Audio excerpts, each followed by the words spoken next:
Hi, this is Samantha Iraqo with Marital Values. Have you ever wondered what the word or the term rug sweeping means? Or you've never heard it before? Well, if you were wondering and wanted to know what it actually meant and how it can affect your marriage, today I have Eva and Luis Torres, and that's what we're going to be talking about. They've been married for 16 years, and that is so amazing. So welcome. I'm really excited to have both of you here. We're excited to be here. Thank you so much. So what does the term rug sweeping mean? Because I hear it a lot. Rug sweep, I see it as like a lie, I guess. Things that you don't want to really address in your marriage with your wife. So I got a lot of experience in that, you know. I rug sweep a lot through the whole 16 years. Wow. You know, and now is time. This year's been an eye awakening in my marriage. The things that you rug sweep could be anything and everything. Everything you go through life, in your job or thoughts or even things that you're doing, and you trying to lie or trying to cover it up or just sweep it under the rug. Oh, it's okay. She won't know. It won't hurt her. Wow. Yeah, she won't know, it won't hurt her. I think that's something that people do a lot. Like they have the term, what you don't know, don't hurt you. Yeah. But it really affects me. Yeah. It destroys me. And that's how she gets affected. That's how it starts. God starts revealing stuff, putting it to light, and you know, it goes to the worst. I totally agree with that. And there was a time when throughout our whole marriage, she struggled a little bit with addiction. That's not a secret. Everyone that knows us knows that, even our church. And so that was one of the major indicators in that. So anytime I would want to confront a situation or confront what I see or what's going on, he would not want to discuss it or talk about it. So for me, that's rug sweeping. When one party is trying to, or both parties can do it, but in my case, I was always the one confronting, trying to get to the bottom of things, trying to get to the root of issues, and he would not want to discuss it or talk about it, which made it very difficult, or we would just kind of surface it, get to, deal with it on the surface level, but not get to the root level. Okay. So how did this, or how can this affect marriages? Tell yourself. Because a lot of people don't know that this has a lot of effects. They just feel like, oh, it's rug sweeping, people don't want to talk, if your spouse don't want to talk about it, that's fine. Or if your spouse want you to trust them, just trust them, and not really address it. But they don't know that it actually can affect your marriage. So that's what I want us to talk about today, so they know how can this really affect your marriage. It affects you internally and physically. Once the way it affects the marriage is you start breaking that trust, that's how I see it. I see it as like a lie.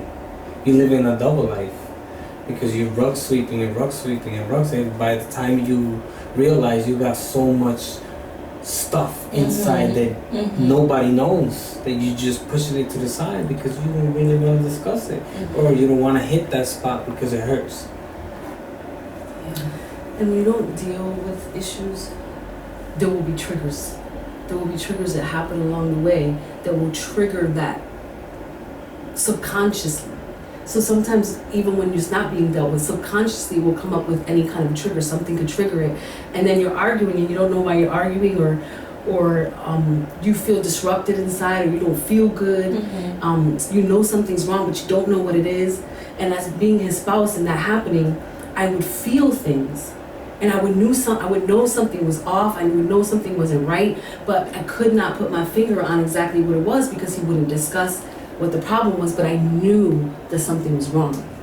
And so when that's happening, it can almost make your spouse feel like, am I going crazy? Yeah. You know, am I losing it? Like, Yeah. what's happening here? Because then you have the denial part on the other Yeah. side too. It's like, no, I'm fine, no, but you're like, I know you're Yeah. not fine. Like, I know something's wrong, and so that's how it affected me. You know, it affected me mentally, but it affected me emotionally because he was in that state. The intimacy was not there the way it should have been. Mhm. It was broken, and I couldn't trust him with my own feelings because I felt like he was being so closed up that he wasn't sharing what was going on with him. So then I started to not share, and I learned how to cope and deal with it a different way.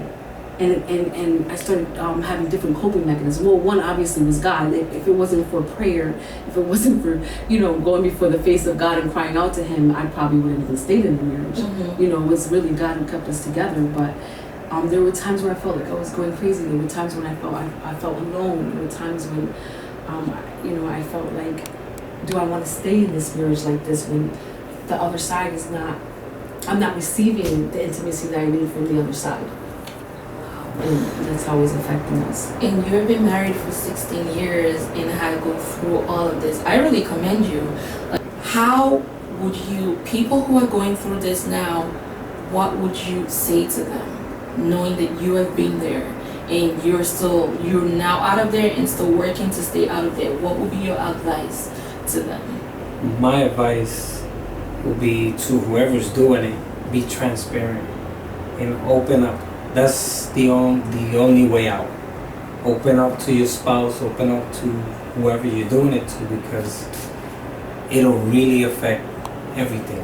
It'll affect, like she was saying earlier, there were triggers in us, me as doing the drug sweeping, it really affect triggers because she did something that was close to the area where I was drug sweeping. Mm-hmm. It'll disrupt me, or I'll act any kind of way, or I will get mad, or I will manifest in a different way, and that's how she started. Look, what's going on, right? Yeah. So open up, open your mouth, open up to God, open up to your spouse, be transparent, because it's serious and it really affecting the marriage.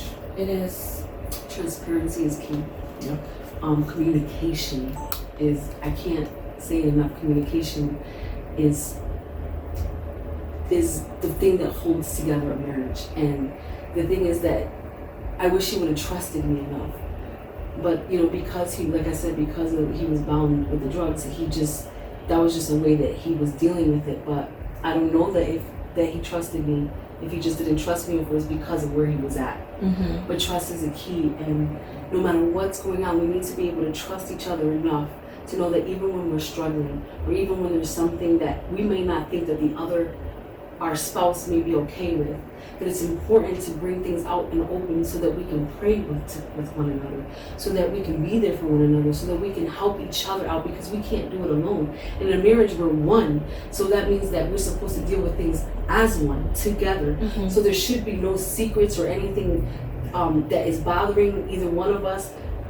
Shouldn't be something that we don't talk about, something that we don't bring to the surface, because it does affect us. It will affect us if we don't do that. So communicating that, and he's been doing really good lately about that, and even myself, when I see it, not letting it go, because that's another thing I would do. I would just let it go, because I'd be frustrated. Mm-hmm. So I'm like, I'm not even gonna deal with this right now. And I started, just not dealing with things, but now I'm like, no, let's talk. What's really the underlying issue here? What are you really going through? Let's talk about this. And it's okay. I'm a safe place. I'm not going to judge you. I understand where you've been, where you're coming from. We can do this together. Wow. And that's the important thing. That is so good that you said that. And one thing I know that the Bible talks about, the truth will set you free. A lot of people feel like we said earlier, what you don't know don't hurt you. But what you're transparent about doesn't necessarily mean there are no consequences, but it sets your soul free to know that you're not holding anything within. Mm-hmm. And having to guide that. And you have to keep telling a lie to keep that one lie intact. Mm-hmm. Yes. But when you're transparent about it, like you said, you're like empty. There's nothing. This is me. You know everything about me. I'm not gonna walk out, or you're not, my wife or my husband is not gonna go out and someone is gonna say something to them that they don't know. Exactly. You know, so that is something that you want to enjoy in your marriage. Trust your spouse more than you can trust anyone, and just pray together. When you pray together, God begins to open the things that you did not even think you would be able to talk about. Wow. And then you start talking about it. Well, is there any more thing you want to say? I just want to say that you can't, things can't be healed unless you're really ready to deal with them. Absolutely. And unless you confront the things, then there is no resolution. So you have to be able to confront what's going on for there to be resolution. And that's huge. That's It is. huge. Some people hate confrontation, which I understand. But confrontation is good when there's a means to an end. Yes. When there's a resolution. Mm-hmm. And so that's important, I think. I agree. I totally agree with that. Lois, do you have any last word for us? Well, this has been amazing. Thank you again, Lois and Eva. I'm so grateful that you were able to make it here today. Well, guys, this is where we're going to be ending today. I hope you learned something. Like we said, be transparent to your spouse. Pray together. Trust. Say the truth. Who else you know you more than your spouse? No one else you know you. Like, you go naked before them. So why can't they know your heart? Mm-hmm. So until next time, again, this is Marital Values, and my name is Marital. Stay blessed and stay positive.